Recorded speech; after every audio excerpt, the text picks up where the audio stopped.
بسم اللہ الرحمن الرحیم۔ عزیزان من، آج اکتوبر 1983 کی 21 تاریخ ہے اور درس قرآن کریم کا آغاز سورہ الملک کی آیت 15 سے ہو رہا ہے۔ 67/15۔ آپ کو یاد ہوگا کہ بات یہاں سے شروع کی تھی کہ یہ آسمانی کرے یا ستارے ان کو کس مصرف کے لیے بنایا، اور یہ لوگ انسانوں کی قسمت ان کی گردشوں سے ماپتے ہیں اور اسے کفر قرار دیا۔ اس نے کہا کہ یہ ستارے ہی نہیں بلکہ سخر لکم ما فی السماوات والارض جمیعا، کائنات کی پستیوں اور بلندیوں میں، مختلف کروں میں، ساری کائنات میں جو کچھ بھی ہے وہ تو انسان کے لیے مسخر کر دیا ہے، وہ اس کے تابع تسخیر ہے، انسان ان کے تابع نہیں ہے۔ تو اسی سلسلے میں آگے بڑھتے ہوئے اس آیت پہ ہم آ رہے ہیں کہ هو الذی جعل لکم الارض ذلولا، ذلول کا لفظ، یہ زمین دیکھیے، یہ تو تمہارے پاؤں تلے ہے، اور دیکھو تو صحیح کہ یہ تمہارے تابع تسخیر ہے یا تم زمین کے مسخر ہو۔ آسمانوں کی بات کو چھوڑ دیجئے، انہی کروں میں یہ بھی تو ایک کرہ تھا، اسے تو تم دیکھتے ہو اور پھر اس سے کام لیتے ہو۔ فَامْشُوا فِي مَنَاكِبَهَا وَكُلُوا مِن رِزْقِهِ۔ ایک تو یہ ہے کہ ان مختلف راستوں میں چلو پھرو، اور دوسرے معنی میں یہ اس کے یہ ہے کہ یہ اس میں سے رزق حاصل کرنے کے لیے مختلف طریقے تم اختیار کر سکتے ہو، اور جس طرح سے بھی اس سے تم چاہو لے سکتے ہو، یہ انکار ہی نہیں کر سکتی، سرکشی نہیں کر سکتی، تمہارے سامنے اٹھ کے کھڑی نہیں ہو سکتی اس کی کیفیت، حالانکہ یہ اتنی بڑی عظیم الجثہ ہے ایک انسان یا ایک فرد کے مقابلے میں کہ اس کی فرد کی حیثیت بظاہر کچھ نہیں ہے، لیکن کیفیت یہ ہے کہ یہ جس طریق سے چاہے اس کو استعمال کرتا چلا جائے، یہ اس سے نہ انکار کرے گی نہ سرکشی اختیار کرے گی، اس کی یہ کیفیت ہے۔ اور پھر اس کے رزق میں سے جو کچھ دیا گیا ہے اسے تم کھاؤ، یہ من رزق ہی ہے۔ یہ میں نے عرض کیا تھا کہ قرآن میں ایک تو رحمت ہے اور ایک ربوبیت ہے۔ رحمت اس طریق سے سامان نشو و نما مہیا کرنے کو کہیں گے جس طرح رحم مادر میں بچے کو سامان ملتا ہے، اس میں اس بچے کی اپنی کسی کوشش یا ایفرٹ کا دخل ہوتا ہی نہیں، یعنی وہ ابھی اس پوزیشن میں ہوتا ہی نہیں کہ اپنے لیے کچھ کر سکے۔ ملتا تو ہے اس سے اس کو باہر سے مراد یہ نہیں ہے کہ خارجی کائنات سے، ماں کے جسم سے ملتا ہے، لیکن وہ از خود ملتا چلا جاتا ہے، وہ اس پوزیشن میں نہیں ہوتا کہ اس کے حاصل کرنے کے لیے کچھ خود ایفرٹ محنت کرے تو وہ رزق حاصل ہو۔ یوں ہی وہ پیدا ہوتا ہے، وہی سامان نشو و نما خدائے رحیم کی طرف سے اب وہ تبدیل ہو جاتا ہے ماں کی چھاتیوں کے دودھ سے، اب یہ دودھ اس کو پینا پڑتا ہے۔ اب دیکھتے ہیں کہ اس باہر کی دنیا جو کاز اینڈ ایفیکٹ کی دنیا ہے، جس میں یہ نظام اسباب ہے جس دنیا کے اندر، تو اس علت و معلول کی دنیا میں وہ جب آتا ہی ہے تو وہ سامان تو اسی طرح رحمت کے ذریعے سے دیا جاتا ہے، لیکن اب اسے خود پینا پڑتا ہے اور ماں کو وہ پلانا ہوتا ہے۔ اس سے آگے بڑھیے تو جب وہ اور جو کھانے پینے کی چیزوں میں آتا ہے تو اس میں جتنی چیزیں بنیادی طور پر رزق حاصل کرنے کے لیے تھیں وہ ساری خدا کی طرف سے مہیا ہیں، انسانوں کو پیدا کیا ہے تو اس کے لیے ذرائع رزق اب ان کو ہم کہیں گے. وہاں یہ چیز رزق تھی خود رحم مادر میں، اب ذرائع رزق ہیں، اس میں خود انسان کو محنت کر کے رزق حاصل کرنا ہوگا. دیے ہوئے یہ ذرائع جو ہیں یہ بھی خدا ہی کے دیے ہوئے ہیں، لیکن اب اس میں انسان کی اپنی محنت کو بھی دخل ہوگا، اس کے ذریعے سے ان چیزوں سے وہ رزق حاصل کیا جائے گا. تو اس اعتبار سے کہ یہ ذرائع خدا ہی کے پیدا کردہ ہے، اسے خدا کا رزق آپ کہیے. اس اعتبار سے کہ انسانوں نے اسے اپنی محنت سے ان ذرائع سے حاصل کیا ہے، یہ ان کا رزق کہیے. تو یہ سامان نشو و نما ہے. وَكُلُوا مِن رِزْقِهِ. اب یہاں تک تو کافر اور مومن سب یکساں ہیں. جس کا جی چاہے اس زمین سے رزق حاصل کرے، کوشش کرے، محنت کرے، اور جو زیادہ کوشش اور محنت کرے گا اس کو زیادہ حاصل ہو جائے گا. اس میں ابھی کفر اور ایمان نہیں آتا. وہ آگے آتا ہے کہ جب یہ رزق حاصل ہو جائے تو پھر اس کی تقسیم کس طرح سے ہونی چاہیے. اصل چیز یہاں آتی ہے. یہ ہے مقام کفر اور ایمان کا. جو خدا کے اقدار اور قوانین کے تابع نہیں ہے وہ اپنی منشا، مقصد اور اپنے مفادات کے مطابق یہ انتظام کرتے ہیں، معاشی انتظام جسے آپ کہتے ہیں. اور اس کا نتیجہ یہ ہے کہ آج آدھی سے زیادہ دنیا رات کو بھوکی سوتی ہے، اور جنہیں کچھ ملتا بھی ہے وہ ایسا ہے کہ ان بڑے لوگوں کے کتوں کو جو کچھ ملتا ہے وہ ان کے بچوں کے نصیب نہیں ہوتا. وہ ذرائع رزق خدا کے پیدا کردہ، اسی میں سے یہ سارا رزق حاصل ہوا ہے. اب یہ آگے بڑھ کے جب فرق پڑا ہے یہ ہے کفر اور ایمان کا فرق. دو لفظ قرآن نے یہاں کہے ہیں، وَإِلَيْهِ النُّشُورُ. اب ہمارے ہاں جو میں نے عرض کیا ہے کہ عام تراجم ہمارے ہاں جو ہوئے ہیں اس سے بات نہیں سمجھ میں آتی.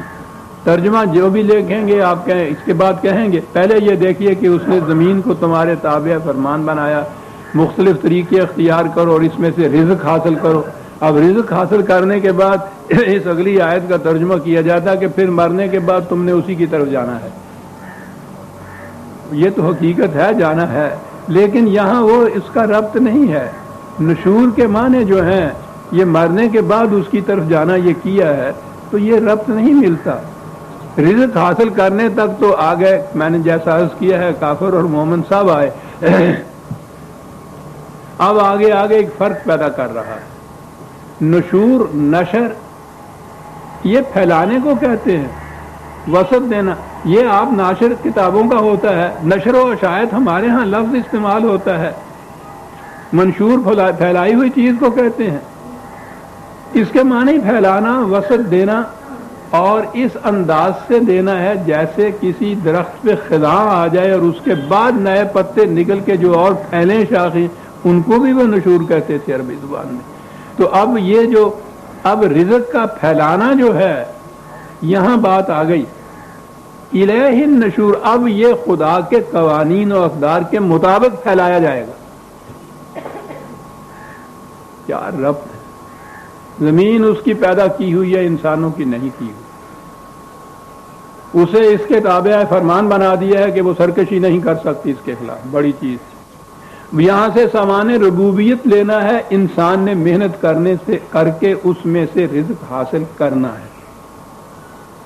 زمین بھی کافر اور مومن سب کے لیے ہے، ذرائع رزق بھی سب کے لیے ہے. وہ اس میں سے محنت کر کے رزق بھی سب یکساں حاصل کر سکتے ہیں. اب آگے بات آ گئی، اگر وہ اس کا پھیلانا جو ہے، رزق کا تقسیم کرنا جو ہے، شاخ خزاندیدہ کو بہار آلود بنانا ہے، اگر اس کے بعد تو الہی ہے.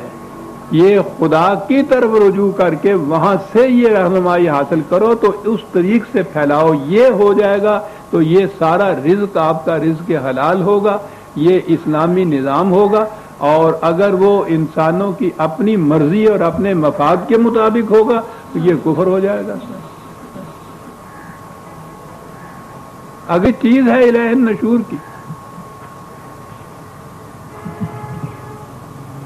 کہا یہ جو تم پھر خود اپنے ہی نظام بناتے ہو. أَأَمِنْتُمْ مَنْ فِي السَّمَاءِ أَنْ يَخْسِفَ بِكُمُ الْأَرْضَ فَإِذَا هِيَ تَمُورُ. یہاں بھی عام ترجمہ کیا جاتا ہے کہ کیا تم اس سے ڈرتے اس سے نہ ڈر ہو گئے ہو کہ جو آسمان میں ہے. تو اب اس کے معنی لیے جاتے ہیں خدا سے. من فی السماء جو آسمان میں ہے. ہمارے ہاں عام طور بھی اوپر والا کہتے ہیں خدا کو. وہ تو خیر مدارج کے اعتبار سے کہیے. خدا کے متعلق تصور جب آتا ہے تو اوپر کو نگاہ جاتی ہے, وہ دیکھ رہا ہے. لیکن جب ہم قرآن کا یہ لیں گے من فی السماء کے کہیں گے کہ جو سما میں ہے, تو اس نے تو کہا ہے ہوا معکم اینا ما کنتم.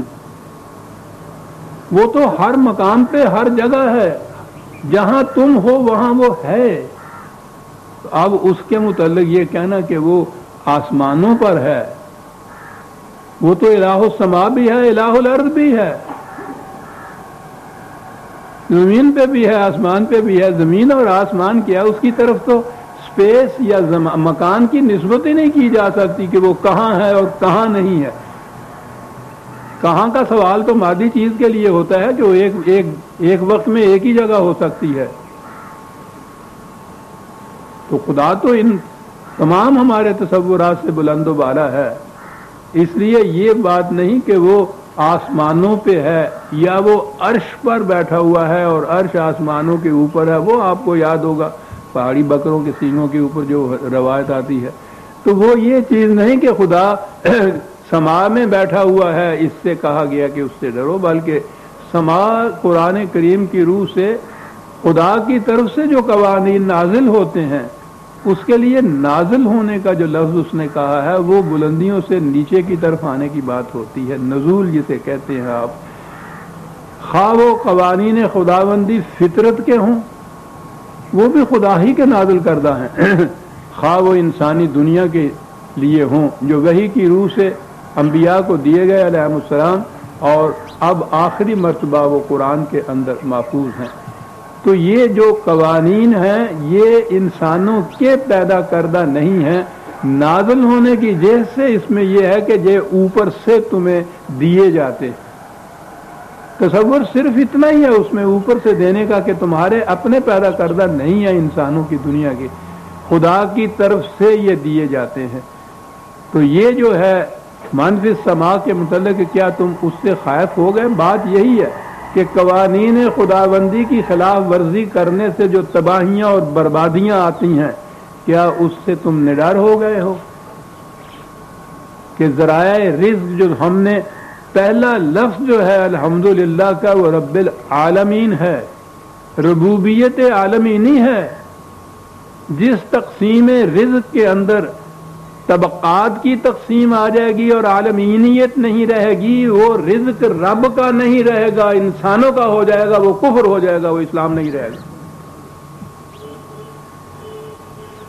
کہا تم جو پھر یہ ہماری بنائی ہوئی زمین, ہمارے پیدا کردہ جو ذرائع رزق ہیں ان سے رزق حاصل کرنے کے بعد ہمارے پیمانوں کے مطابق اس کی تقسیم نہیں کرتے, اسے نہیں پھیلاتے, اپنے پیمانوں اپنے قوانین اپنے نظام کے مطابق پھیلاتے اور تباہیاں لاتے ہو.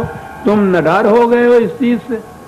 تم کیا سمجھتے ہو کہ یہ ذرائع رزق اس نے پیدا کر دیے تو اب اس کا کوئی اس پہ تسلط اور غلبہ نہیں رہا ہے.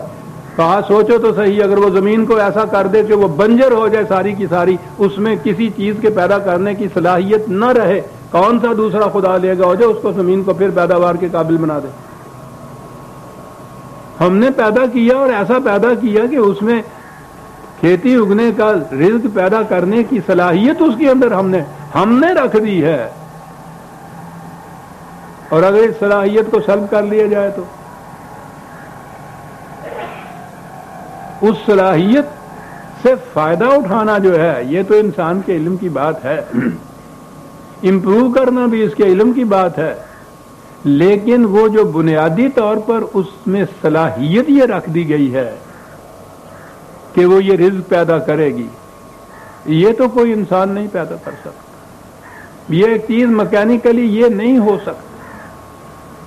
کہا کہ اگر یہ صورت ہو کہ زمین کو ایسا کر دیا جائے کہ وہ گرد و غبار بن جائے، بنجر بن جائے، ویرانہ ہو جائے، کہو کیا کیفیت ہو تمہاری؟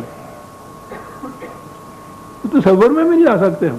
وہ تو کہیں تھوڑے تھوڑے قطعے زمین کے ایسے ہیں جو یہاں سیم تھوڑ سے ایسے ہو جاتے ہیں، مصیبت آ جاتی ہے اس ملک میں، اتنے ٹکڑے ہی اگر ایسے ہو جائیں تو کہا اگر ساری کی ساری زمین ایسی ہو جائے، کہو۔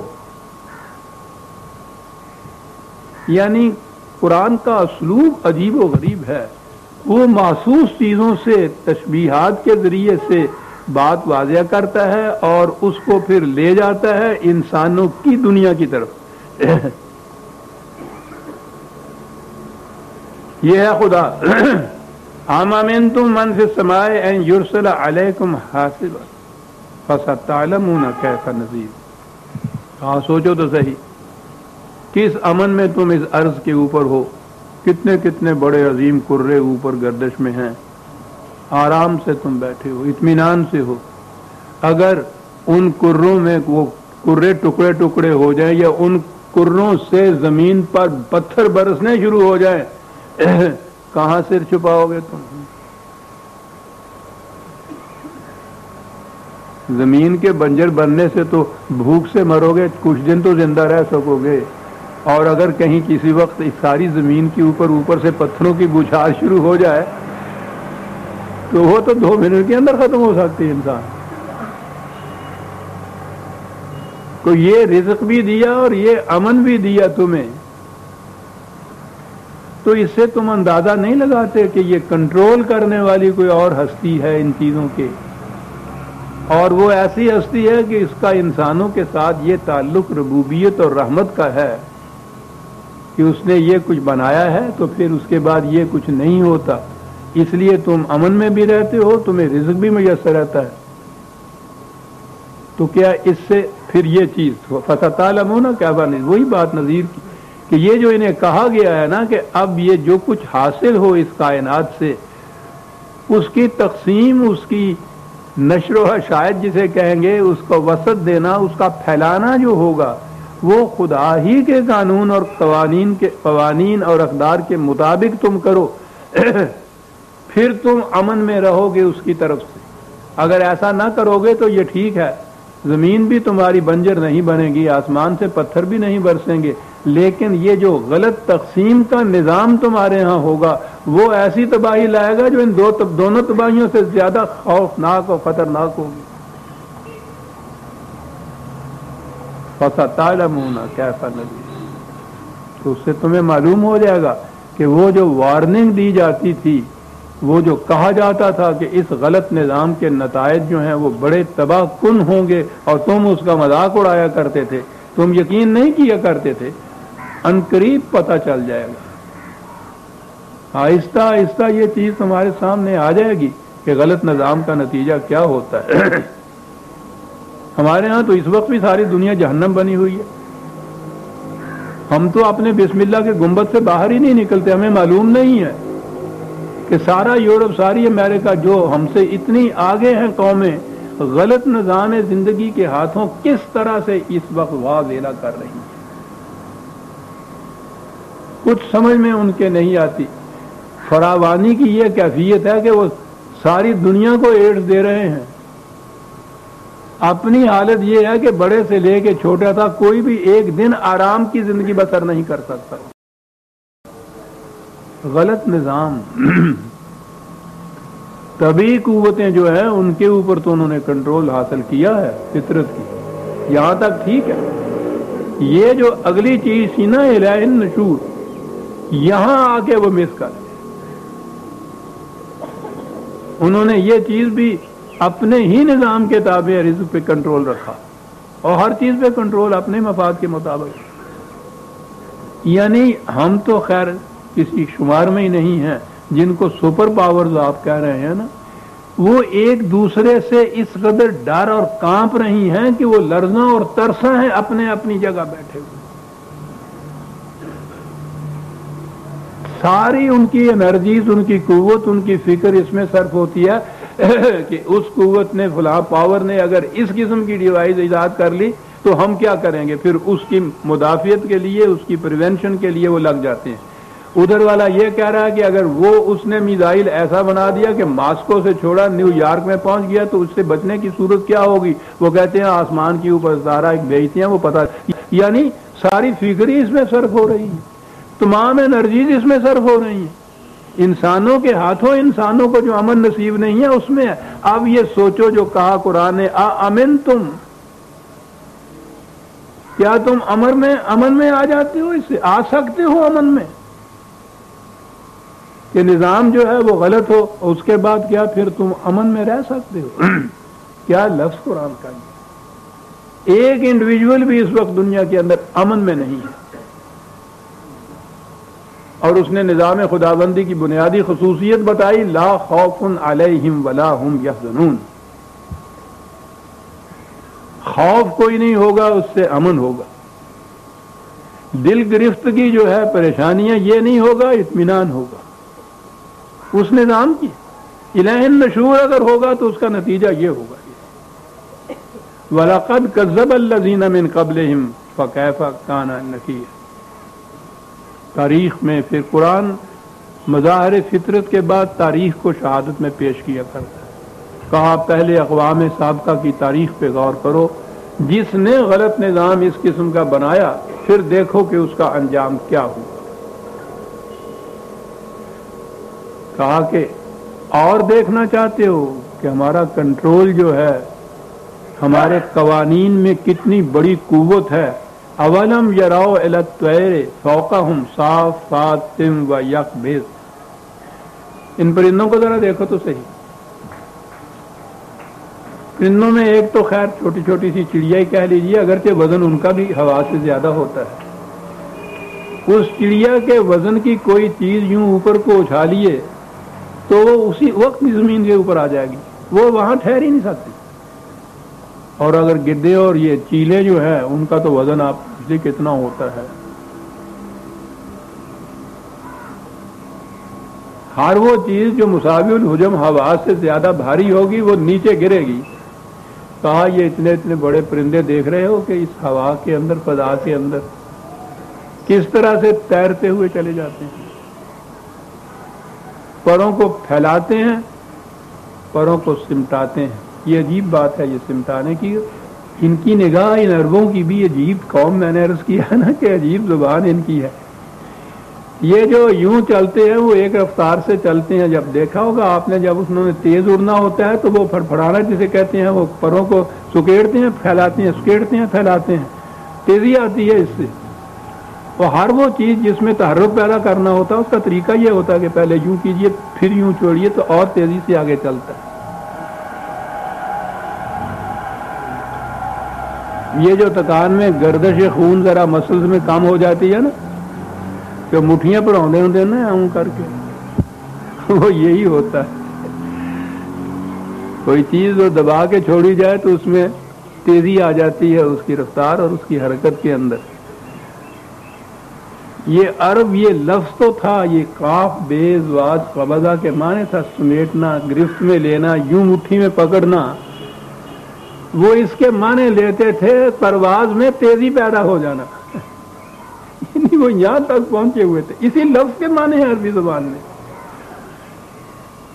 صافات تو ہے، پر پھیلائے ہوئے چلتے ہیں، تو پھر اس کے بعد رفتار میں، پرواز میں تیزی ہوتی ہے تو اس کے بعد پھر سمٹاتے ہیں اور پھیلاتے ہیں.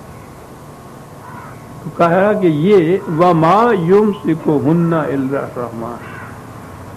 کون ان کو تھام سکتا تھا اس طرح سے ہوا فضا کے اندر. یہ ایک قانون بھی بنایا تھا نا ہم نے کہ پرندوں کا رزق صرف ایک مقام پہ زمین پہ نہیں ہے. مویشی تو تھوڑی تھوڑی دور تک چل پھر کے بھی لے سکتے ہیں، ان کو پتہ نہیں کہاں کہاں جانا پڑتا ہے.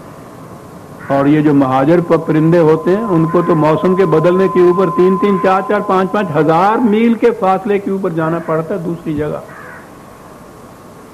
پرندوں کے رزق کو اس طرح سے بنایا تو ان کی ساخت ایسی رکھ دی کہ وہ اس فضا کے اندر معلق رہ سکتے ہیں، اڑ سکتے ہیں، تیزی سے ایک جگہ سے دوسری جگہ جا سکتے ہیں۔ دیکھا تم نے انہ بکل شیء بصیر، یہی نہیں کہ اندھا دھند اس نے کچھ بنا دیا، تخلیق کر دی اور پھر اس کے بعد ان کو چھوڑ دیا، نہیں، وہ سب کچھ دیکھتا تھا۔ کس قسم کی مخلوق کے تقاضے کس قسم کے ہیں سارے ہی اس نے ساتھ رکھ دیے، قوانین پیدا کر دیے۔ او امن ھذا الذی ھو جند لکم ینصرکم من دون الرحمن، کہ اگر خدا یہ کچھ کرے تو تم ایک تو فرق تو ایک طرف رہا، کوئی ایسے لشکر بھی ایسے ہو سکتے ہیں جو تمہاری مدد خدا کے مقابلے میں کر سکیں؟ کوئی فوجیں ایسی لا سکتے ہو تم؟ سوال ہی نہیں۔ زمین رزق پیدا کرنا بند کر دے تو دنیا کی تو فوج بھی باقی نہیں رہے گی۔ کہا ایک فرد نہیں، فوجیں بتاؤ، کوئی لشکر لے آؤ کہیں خدا کے مقابلے میں۔ لیکن قوانین خداوندی سے انکار کرنے والے ان الکافرون الا فی غرور، وہ بڑے فریب نفس میں مبتلا ہوتے ہیں، اپنے متعلق بڑی غلط فہمی میں مبتلا ہوتے ہیں۔ وہ سمجھتے ہیں کہ تمام اختیارات ہمارے ہی ہیں، ہم جس طرح سے جی چاہے کریں، اور یہ نہیں ہے کہ غلط روش پہ چلیں تو اس کے نتائج تباہی ہوں گے۔ وہ اس کو تسلیم نہیں کرتے۔ کیا بات ہے غرور کی، فریب نفس اس کو کہتے ہیں، سیلف ڈیسیپشن ہوتا ہے، اپنے متعلق غلط فہمی میں مبتلا ہے انسان۔ یہ سارا چیز قوانین خداوندی کی روح سے، اور سب سے بڑی چیز جو اس نے یہ کہی ہے، قوانین بنائے ہیں لا تبدیل لکلمات اللہ، کہ ان میں تبدیلی نہیں ہم کریں گے۔ حالانکہ وہ تو قادر ہے، جس نے بنایا قوانین ایک دن میں ایک لمحہ کے اندر ان سب کو بدل سکتا ہے۔ وہ کہتا ہے یہ بات غلط ہے، ان میں ہم تبدیلی نہیں کریں گے۔ تو بصیر بھی ہے، خالق ہے، پیدا کیا، نگاہ ہے اس کی کہ کس کس مخلوق کے کون کون سے تقاضے ہیں، اس کے مطابق قوانین بنا دیے، قوانین غیر متبدل بنا دیے، کہ یہ نہیں ہے کہ کسی وقت پرندہ اسی رفتار سے اڑ رہا تھا اسی فضا میں، اور وہ قانون جو ہے کسی وقت بدل جائے اور سارے دھڑپ سے نیچے آگے رہیں، بالکل نہیں۔ امن ھذا الذی یرزقکم ان امسک رزقہ، پھر وہی بات آئی کہ پورے کا پورا سامان نشو و نما جو ہے زندگی کا سامان، رزق اس کو کہتے ہیں۔ اور عجیب چیز ہے یہ عربوں کے ہاں کی، میں نے کہا نا کہ ان کے ہاں تو ایک ایک چیز کے لیے کتنے ہی الفاظ ہوتے ہیں، لیکن وہ مرادف نہیں ہوتے، ان میں میننگز میں، معنوں میں شیڈ کا فرق ہوتا ہے۔ یہ رزق کہتے ہیں سامان نشو و نما جو بر وقت مل جائے۔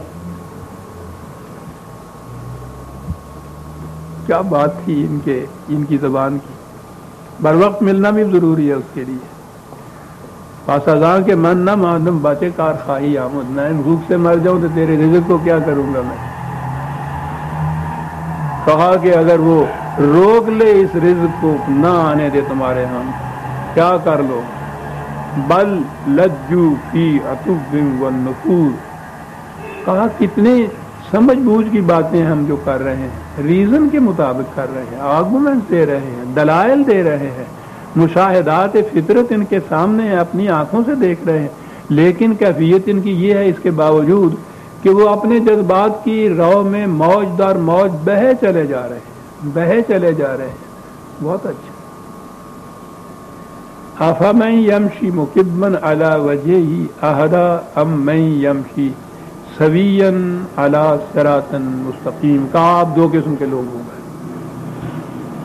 ایک تو وہ آنکھوں سے کام لے رہا ہے، باہر روشنی موجود ہے، راستے متعلق متعین پہلے معلوم کر دیا ہے کہ یہ سیدھا راستہ جائے گا میری منزل تک، اتنی چیزیں موجود ہیں، اتنے عناصر موجود ہیں، اور ایک تو یہ منافع کہتا ہے دوسرا اس کے مقابل میں وہ ہے نہ راستہ متعین ہے، نہ منزل متعین ہے، روشنی نہیں ہے، آنکھیں بھی نہیں کھولتا، سر جھکائے ہوئے، بلکہ اونٹ ہے منہ، تو یہ یوں چل رہا. کہا کہ یہ دونوں مسافر یکساں ہو سکتے ہیں؟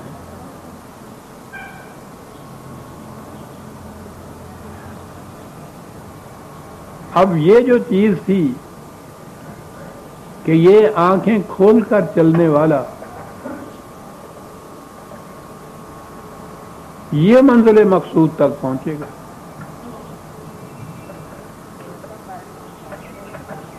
اب پھر آگے ایک بات آئی،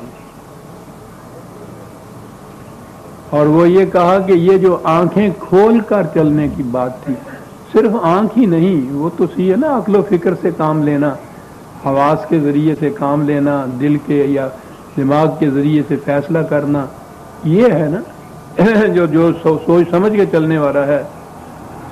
جس طرح سے کہ ذرائع رزق جو تھے وہ تمام مخلوق کے لیے، تمام انسانوں کے لیے یکساں پیدا کر دیے. قرآن نے کہا کہ یہ جو سوچنے سمجھنے کی صلاحیتیں تھیں یا ان کے ذرائع تھے، یہ بھی ہر انسان کو ہم نے دے دیے. قُلْ هُوَ الَّذِي أَنشَأَكُمْ وَجَعَلَ لَكُمُ السَّمْعَ وَالْأَبْصَارَ وَالْأَفْئِدَةَ. دیکھیے کدھر سے کدھر لے آیا ہے. زمین کے ذرائع رزق کے انسانوں کی دنیا کی طرف آیا اور کہا یہ کہ سوچ سمجھ کر آنکھیں کھول کر چلنے والا اور اندھا دھند چلنے والے برابر نہیں ہو سکتے. اور آنکھیں کھول کر چلنے والوں کے متعلق کہا کہ ہم نے انسان کو پیدا کیا تو ہر انسان کو ہم نے دیکھنے، سننے، یہ جتنے بھی آپ کے ہاں حواس خمسہ جن کو ہم کہتے ہیں نا، تو وہ قرآن عام طور پہ یہ دو چیزیں نمایاں طور پہ ان میں بیان کرتا ہے، ورنہ وہ تو ہے نا دیکھنا، سننا، سونگنا، چکھنا، چھونا، ان کو کہتے ہیں 5 حواس خمسہ. تو ان میں وہ یہ جو حواس ہیں یہ باہر کی کیفیت جو ہے یا باہر کی کوئی خبر جو ہے وہ اندر پہنچاتی ہے، اس تک جو فیصلہ کرتی ہے یہ چیز کہ ہمیں کیا کرنا چاہیے. مجھے یہ ذرائع ہے ہمیشہ جن کو حواس کہتے ہیں، آپ سینسز جن کو کہا جاتا ہے، یہ ذرائع ہیں باہر کے احوال اور کیفیات کو اندر تک پہنچانے کی. اب یہ اندر کیا چیز ہے جو یہ پھر فیصلہ کرتی ہے؟ وہ ایک گولی کی آواز آتی ہے کان کے ذریعے سے، اندر ایک چیز فیصلہ کرتی ہے، بندوق چلائی کسی نے، ایک چیخ وہاں سے اٹھتی ہے تو اس سے یہ ہوتا ہے کہ یہ تو میری پہچانی ہوئی ہے، ایک قدم اور آگے بڑھا. اب اس کے بعد پھر یہ چیز کہ مجھے اٹھ کے جانا چاہیے، یہ پھر ایک اور چیز ہے، اندر ایک چیز فیصلہ کرتی ہے جانا چاہیے. یہ بات دوسری طرف چلی جائے گی، یہ اندر سے فیصلہ کون کر رہا ہے، ابھی یہ چیز طے نہیں ہوئی. ہمارے ہاں تو یہ پرانے زمانے سے وہ دل کی بات چلی آتی تھی نا، کہ میرے دل نے یہ کہا، دل کا یہ فیصلہ ہوا. وہ دل تھا، مائنڈ اس کے لیے انہوں نے بھی اپنے ہاں رکھا تھا، لیکن ذرا آگے چل کے پھر انہوں نے کہا کہ یہ مائنڈ بھی نہیں ہے، کیونکہ مائنڈ کا تعلق جب وہاں سے ایڈجیکٹو بنایا نا مینٹل، تو وہ مینٹل ہاسپٹل ہو گیا، پاگل خانہ. تو اس کا تعلق دماغ سے ہوا.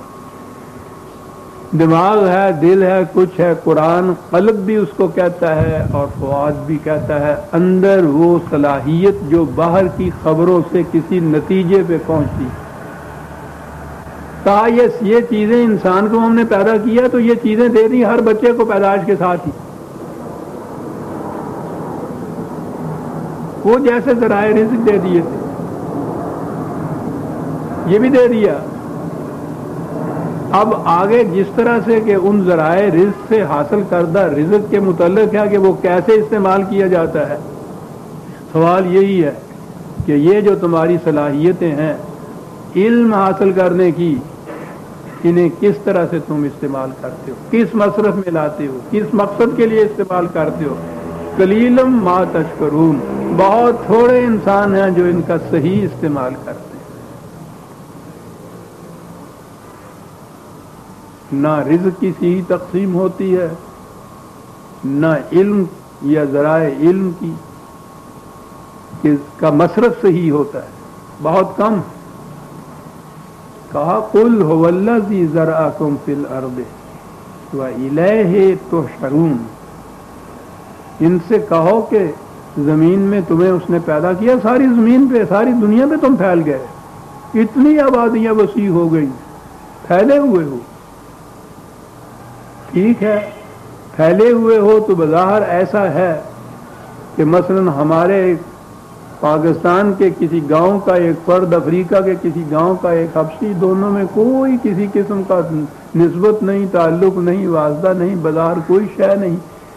کہا لیکن ایک چیز پھر اس کے باوجود انسان اور انسان یا مختلف افراد میں یہ جو بودھ ہے ایک دوسرے کے خلاف اتنے پھیلائے ہوئے کہ وہ قطب شمالی میں ایک ہے، دوسرا قطب جنوبی میں ہے، اس بودھ کے باوجود انسان ہونے کی جہت سے دونوں میں ایک قدر مشترک ہے۔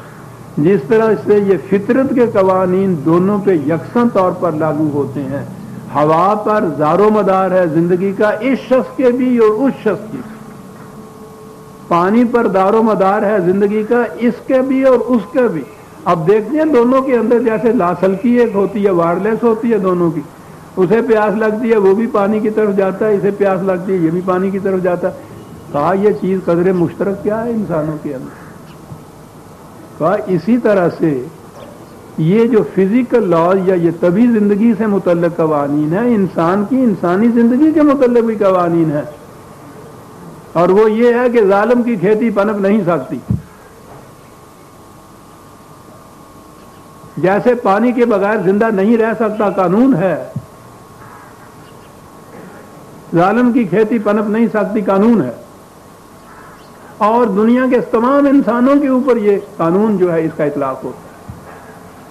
یہ نہیں ہے کہ مشرق کے ظالم جو ہے ان کو پکڑا جائے گا اور مغرب کے ظالم کو نہیں پکڑا جائے گا، فرعون کو پکڑا جائے گا اور اس دور کے فرعونہ جو ہیں ان کو نہیں پکڑا جائے گا۔ قانون ہے، اور یہ قانون ہر انسان پر اطلاق اس کا ہوتا ہے نا۔ ذرأکم فی الارض وإلیہ تحشرون، اب یہ وہاں نشر کا لفظ آیا تھا، یہاں حشر کا لفظ ہے۔ ہمارے ہاں تو حشر اور نشر دونوں کٹھے ہی قیامت کے اوپر ہے۔ میں پھر بار بار اس کو دہراتا اور دہراتا جا رہا ہوں کہ مرنے کے بعد کی زندگی پر ہمارا ایمان ہے، لیکن یہ سارا کچھ مرنے کے بعد کی زندگی سے متعلق نہیں ہے۔ ابھی اگلی آیت بتا دے گی کہ یہ یہاں کی زندگی کے متعلق بات ہو رہی ہے۔ پھیلایا وإلیہ تحشرون، بجائے اس کے کہ یہ معنی کرو کہ تم اس کی طرف پھر اکٹھے کیے جاؤ گے۔ اس کا ایک قانون جو انسانوں کے اوپر اطلاق جس کا ہوتا ہے، اس میں تمام کے تمام یکساں ہیں، سب اپنا قدم اس کی طرف اٹھا رہے ہیں، اس کے احاطے سے باہر کوئی نہیں جا سکتا۔ جا رہے ہیں، تحشرون ہو رہا ہے اس وقت۔ تمام انسان جو ہیں جس طرح طبی قوانین کے احاطے سے کوئی باہر نہیں جا سکتا، سب اس کی طرف جاتے ہیں، پیاس لگتی ہے سب پانی کی طرف جاتے ہیں، جا رہے ہیں۔ اسی طرح سے تمہیں محسوس تو نہیں ہوتا، لیکن جو بھی تم کسی قسم کی روش یا عمل اختیار کرو گے، وہ تمہارا قدم اس کے نتیجے کی طرف اٹھ رہا ہے۔ یہ نہیں اٹھے گا کبھی جا کر، اٹھ رہا ہے۔ دلیل اس کی میں نے عرض کیا عزیزان مان، یہ خدا نہ کردہ کچھ میری اپنی ذاتی رائے کی چیزیں نہیں ہیں۔ قرآن میں اس طرح ذاتی رائے سے کچھ کہنا تو شرک ہے، خدا بننا ہے۔ قرآن خود منہ سے بولتا ہے کہ اس کے یہ معنی ہیں۔ کیسے ہوا کہ یہ یہی ہوگا؟ اگلی آیت میں ہے وَيَقُولُونَ مَتَىٰ هَٰذَا الْوَعْدُ، یہ پوچھتے ہیں کب ہوگا۔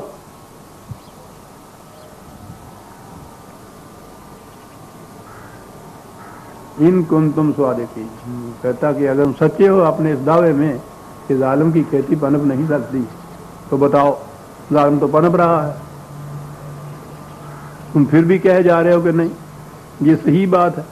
تو کہا کہ بتاؤ تو صحیح یہ کب ہوگا؟ روز ہمارے ہاں یہ سوال ہوتے ہیں کب ہوگا؟ قل انما العلم عند اللہ ہے، کہتے ہیں پہلی بات تو یہ ہے کہ کسی کے عمل یا کسی قوم کی روش زندگی کے نتائج محسوس طور پر کب سامنے آئیں گے، یہ بات خدا کے قانون سے متعلق ہے اور وہی جان سکتا ہے، میں نہیں کہہ سکتا، کب کی بات میں نہیں کہہ سکتا۔ وَإِنَّمَا أَنَا نَذِيرٌ مُبِينٌ، میرا کام تو یہ ہے کہ تمہیں یہ وارن کرتا جاؤں کہ غلط قدم اٹھا رہے ہو تباہ ہو جاؤ گے، جس راستے کے اوپر چل رہے ہو یہ تمہارے گاؤں کی طرف نہیں جا رہا، میرا کام یہ بتانا ہے۔ یہ کب ہوتا ہے؟ یہی چیز، کئی قومیں ہیں جن کو صدیاں لگ جاتی ہیں ان کی غلط روش کے نتائج میں سے تباہیاں آنے میں، کئی ایسے جرائم ہوتے ہیں جن کے نتائج فوری سامنے آ جاتے ہیں، کئی بیماریاں ایسی ہوتی ہیں ہارٹ فیل ہوتا ہے تو 1 سیکنڈ کے اندر موت آ جاتی ہے، کئی بیماریاں ہیں وہ سالوں کا، شوگر ہوتی ہے تو اس کے لیے کنٹرول کیے جاؤ سال تک لگا جاتا ہے انسان۔ اب جو کوئی پوچھے یہ کہ سب کم موت ہو جائے گی اس میں، تو یہ کوئی بھی نہیں بتا سکتا۔ کہا اتنی سی بات میں تمہیں بتا دیتا ہوں جو وار میں تمہیں کر رہا ہوں، فَلَمَّا رَأَوْهُ زُلْفَةً سِيئَتْ وُجُوهُ الَّذِينَ كَفَرُوا وَقِيلَ هَذَا الَّذِي كُنْتُمْ بِهِ تَدْعُونَ، جب پھر وہ تباہی کا، بربادی کا نتیجہ سامنے آتا ہے جسے عذاب کہا گیا ہے، تو جو لوگ اس کے متعلق کہتے تھے کہ یہ یوں ہی باتیں ہیں، یا کہا ہے ظالم تو پنپتا جاتا ہے، اس کو کون پکڑنے والا ہے، جب وہ اس طرح سے گرفت ہوتی ہے تو منہ سیاہ پڑ جاتے ہیں پھر، اور اس وقت ان سے یہ کہا جائے گا کہ یہ ہے وہ جسے تم آوازیں دے دے کے پکارا کرتے تھے اور کہا کرتے تھے کہ آؤ کون ہے ایسا کرنے والا، بتاؤ ہمیں پکڑ کے، دیکھا کیسی گرفت ہے۔ کیا انداز ہے قرآن کا، جسے تم آوازیں دے دے کر بلایا کرتے، یہ جو تھا نا کہ بتاؤ وہ کب آئے گی، دوسرے مقامات کے اوپر ہے کہ تستعجلون، جلدی مچاتے تھے کہ جلدی لاؤ دیکھیں ہم اپنی آنکھوں سے، کہا پھر اس وقت انہیں کہا جائے گا یہ وہ ہے جسے تم آوازیں دے دے کے بلایا کرتے تھے، یہ ہے تباہی۔ اب ان سے یہ کچھ کہا جاتا تھا تو وہ ان سے کہتے تھے کہ آپ اپنے متعلق، اپنی قوم کے متعلق، اپنے متبعین کے متعلق تو بتائیے کہ ان کا کیا حال ہوگا۔ کیا انداز ہے قرآن کا۔ قل ارأیتم ان اہلکنی اللہ ومن معی او رحمنا، کہا اسے چھوڑو تم کہ ہمارا کیا حال ہوگا، ہم گرفت میں آئیں گے یا ہم پہ رحمت خدا کی، ہماری بات چھوڑو، یا جس سے بھی کوئی بات آپ کہیں، کوئی نصیحت کی بات یا یہ کہیے کہ تمہاری یہ غلطیاں ایسے نتائج پیدا کریں گی، وہ یہ نہیں کہتا کہ میں دیکھ لوں کہ واقعی یہ غلط ہے جو میں کر رہا ہوں، اس کا واقعی نتیجہ غلط نکلے گا، وہ فوراً لپٹ کے آتا ہے، رد عمل یہ ہوتا ہے کہ تم اپنی گل سنا، ہاں تو نہیں ہے کچھ کرنا، یہ رد عمل ہوتا ہے۔ وہ کہا اسے چھوڑو کہ ہمارے ساتھ کیا ہوگا، سوچو کہ تمہارے ساتھ کیا ہوگا، ہم تو تمہاری بات کر رہے ہیں، جو تم سے کہا جا رہا ہے وہ صحیح ہے یا نہیں، سوچو اس کو جو ہم کہہ رہے ہیں۔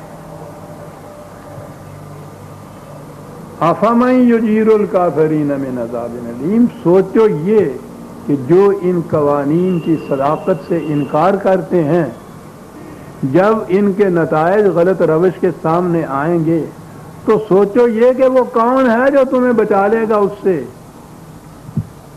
یہ کہہ کے مطمئن نہ ہو جاؤ ہم سے، یہ کہہ کے کہ تم اپنی بتاؤ کہ تمہارے ساتھ کیا ہوگا، وہ ہم سمجھ لیں گے کہ ہمارے ساتھ کیا ہوگا۔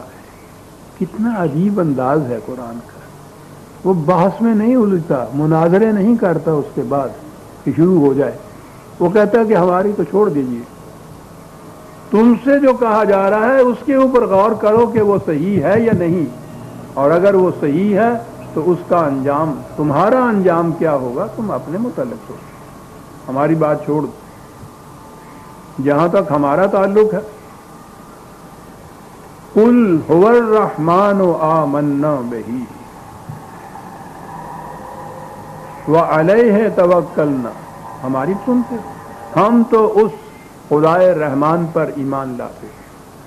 اس پر ایمان لانے کے معنی یہ ہیں کہ ہم نے یہ مان لیا کہ اس کے قوانین، اس کی رہنمائی، اس کی ہدایات برحق ہیں، صداقت پر مبنی ہیں، وہ جیسا کہتا ہے ویسا ہو کے رہے گا. ہمیں یقین ہے ان چیزوں کے اوپر. ایمان کے یہ معنی ہوتے ہیں، ورنہ یہ نہیں کہ میں خدا کو مانتا ہوں دوسرا نہیں مانتا. فرق کیا پڑتا ہے؟ خدا نے جو کچھ ارشاد فرمایا ہے مجھے اس کی حقانیت اور صداقت پر یقین ہے کہ وہ ایسا ہوگا. وعلیہ توکلنا، اور ہمارا اعتماد اور بھروسہ بھی اسی کی بتائے ہوئے قوانین کے اوپر. اس کی غلط روش سے تباہی آتی ہے، اور اس کے بعد اس سے بچنے کا جو طریقہ ہے جو اس نے بتایا ہے ہمیں اس پہ بھی اعتماد ہے کہ ویسا کریں گے تو بچ جائیں گے. یہ ہے ہماری بات جو پوچھتے ہو ہم سے کہ تم بتاؤ تمہارا کیا ہوگا، کہنے لگے ہم تو یہ کرنے والے ہیں. جن کی یہ کیفیت ہو ان کو کس قسم کا ڈر ہو سکتا ہے؟ صداقت پر ایمان اور اس کی نصرت کے اوپر اعتماد. اس لیے ہم تو امن میں رہیں گے. اور باقی رہی یہ بات جو میں نے عرض کیا تھا نا کہ یہ بات اسی دنیا کے اندر بھی یہ نتائج جو آتے ہیں قرآن ان کو بھی فَسَتَعْلَمُونَ مَنْ هُوَ فِي ضَلَالٍ مُبِينٍ. تم جلدی جان لو گے، یہ بات تمہارے علم میں آ جائے گی، جلدی آ جائے گی. تعلمون، یہ باین بائی بھی جسے انگریزی میں کہتے ہیں نا، وہ بھی چیز ہو جاتی ہے کہ بتدریج یہ بات غور کرو گے تو سمجھ میں آ جائے گی کہ غلط قدم اٹھ رہا تھا اور اس کے نتیجے غلط پیدا ہو رہے تھے. یوں بھی آ جائے گا، لیکن بہرحال سوف تعلمون فستعلمون یہی نظر آ جائے گا کہ کون گمراہی میں تھا، کون سی حالت میں تھا. یہی سامنے آئے تو کچھ فائدہ بھی اس کا ہونا کہ اصلاح کر سکتا ہے، پھر انسان بچ بھی سکتا ہے. لیکن اگر ایسا وقت ہو کہ اس میں اس کی گنجائش ہی نہ ہو پھر کہ اصلاح بھی کی جا سکتی ہے، تو پھر اس کے بعد اس کی سمجھ میں آیا بھی تو کیا آیا؟ سوف فستعلمون سوف تعلمون، یہی معلوم ہو جائے.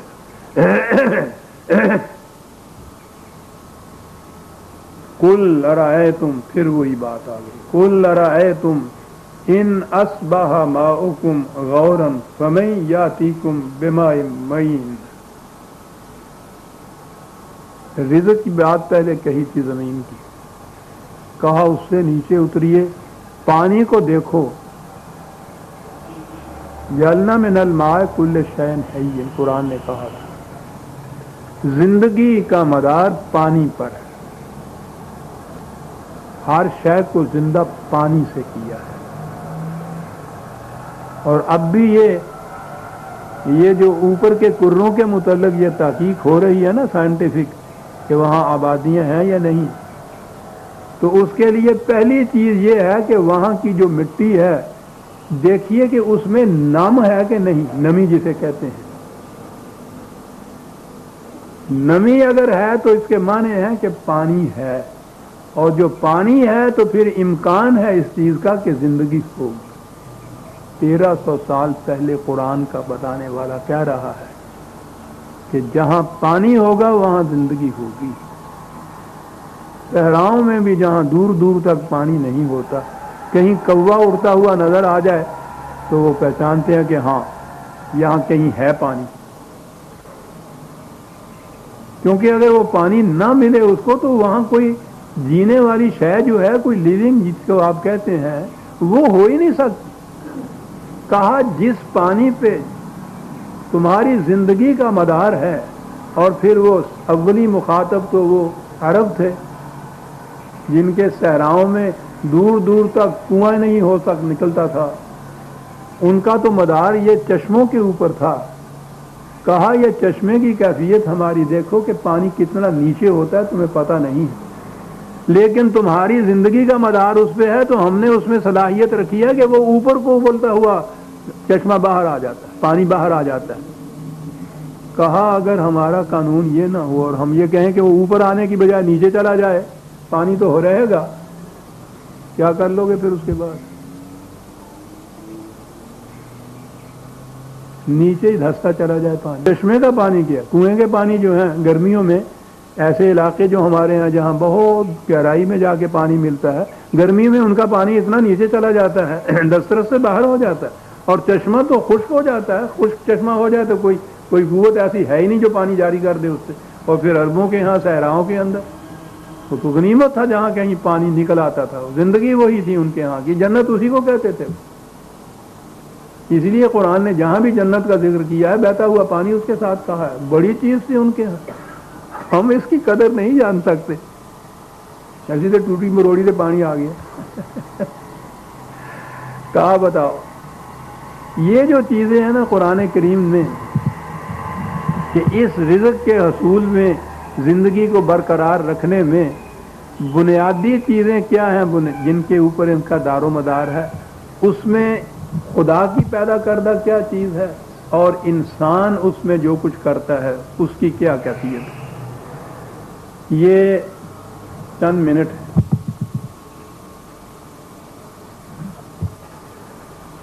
سورہ الواقعہ کی 56 سورت کا نمبر ہے. چند آیات ہیں, 63 سے بات شروع ہوتی ہے اور وہ 73-74 تک جاتی ہے. عجیب انداز میں تقابل کیا گیا ہے خدا کی پیدا کردہ چیز اور اس میں انسان کی محنت جو ہے. یہ دو ملیں گی تو پھر وہ رزق بنے گا نا, ذرائع اس کے دیے ہوئے, محنت انسان کی. افرأیتم ما تحرثون, کہا کبھی تم نے غور کیا ہے جو کچھ تم بوتے ہو, تحرثون حرث بونے کو کہتے ہیں, سوئنگ جس کو کہتے ہیں, بوتے ہو تم اس کو, کیا کرتے ہو تم؟ اچھا بھلا دانا ہوتا ہے اس کو تم مٹی میں ملاتے ہو, یہ کرتے ہو. اور اس کے بعد انتم تزرعونہ ام نحن الزارعون, یہ ہے نا عربی زبان, وہ حرث تھا, یہ ذرا ہے زراعت جسے کہتے. کہا ہے کہ اس دانے میں سے کونپل جو نکلتی ہے وہ تم کھینچ کے نکالتے ہو یا ہمارا قانون ہے جس کی روح سے یہ نکلتی ہے؟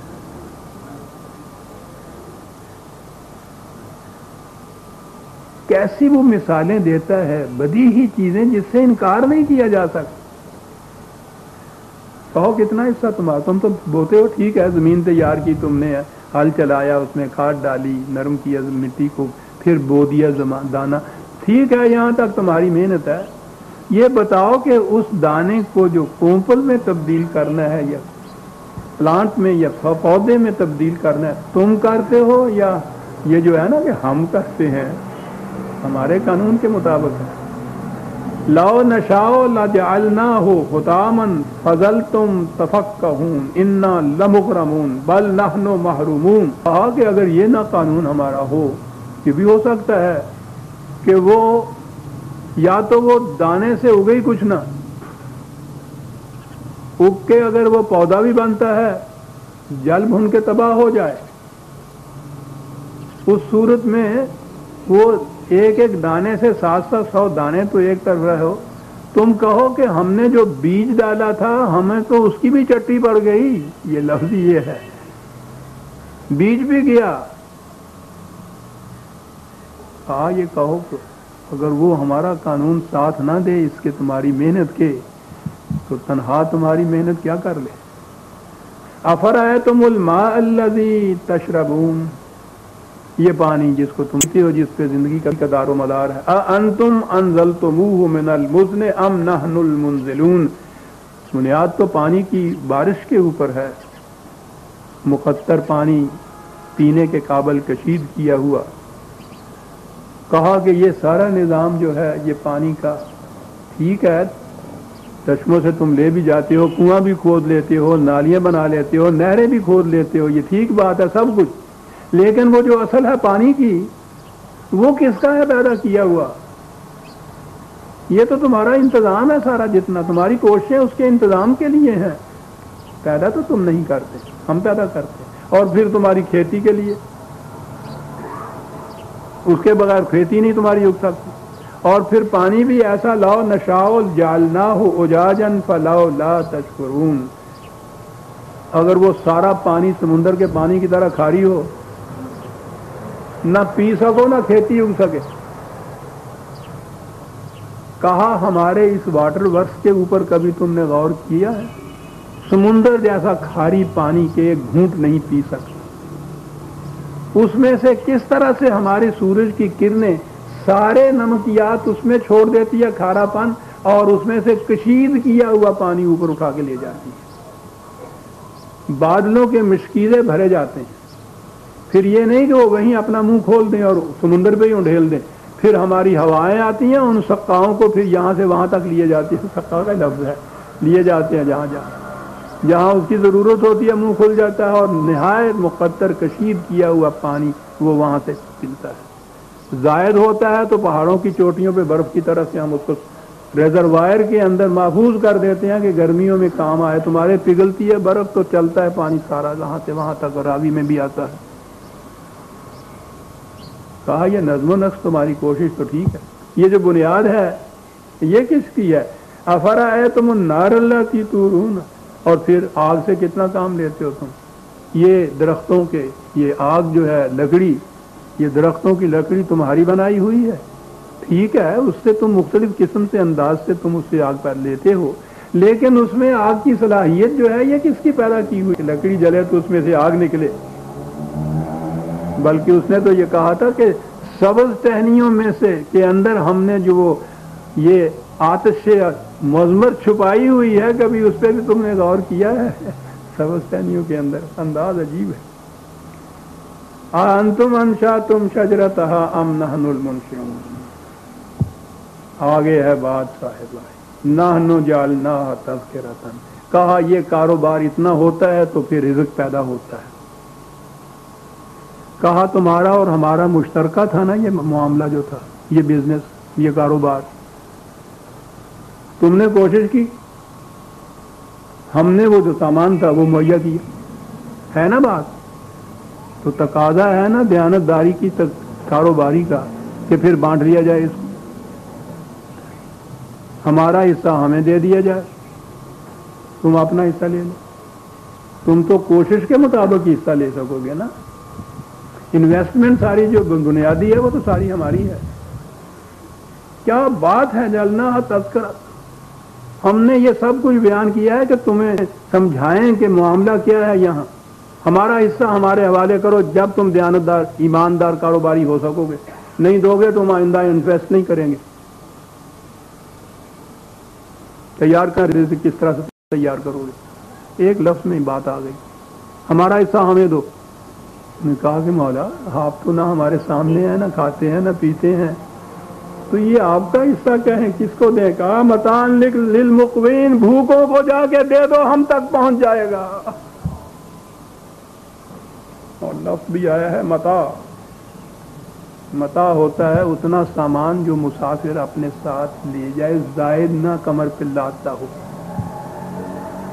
ہوڑ کرنے کے لیے، جمع کرنے کے لیے نہیں، زندہ رہنے کے لیے، جیسے مسافر لے جاتا ہے نا، یہ دے دو ہمارا حصہ ان کو۔ یہ کاروبار بزنس جو ہے آنیسٹی کے اوپر مبنی ہوگا، دیانتدار بنو، ایسا نہ کرو گے یاد رکھو تو پھر ہم اپنا ہاتھ کھینچ لیں گے، اور وہ ہاتھ کھینچنا تو نبی اکرم صلی اللہ علیہ وسلم کی وہ حدیث چمکتی ہوئی ہے کہ جس بستی میں کوئی ایک فرد بھی رات کو بھوکا سو گیا، اس بستی سے خدا اپنی حفاظت کا ہاتھ کھینچ لیتا ہے۔